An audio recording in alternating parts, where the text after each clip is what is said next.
Mga kababayan, bilang tao, karapatan ni Unang Ginang Lisa Marcos na makaramdam ng sama ng loob at galit.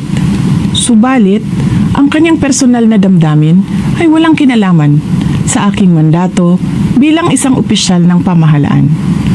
Upang makausad tayo, iiwan na natin sa isang pribadong pag-uusap sa pagitan lamang namin ni Pangulong Bongbong Marcos Jr. ang mga susunod na hakbang. Mga kaigsuunan, nag-atubang ang ato ang nasod ug dagkong mga problema nga kinahanglang solusyonan sa gobyerno. Dapat ay nakatutok tayo sa pagtugon sa mga suliraning hinaharap ng ating bansa. Patuloy ang pagtaas ng presyo ng pagkain at iba pang mga bilihin.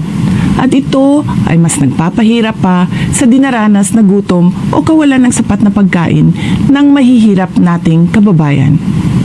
Nagbabadya rin ang kakulangan ng supply ng tubig at kuryente habang talamak na naman ang ipinagbabawal na droga.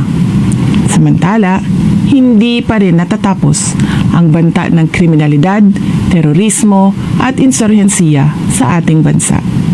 Kini ang mga butang na angay natong hatagan ug pagtagad. Unahin natin ang Pilipinas. Syukran.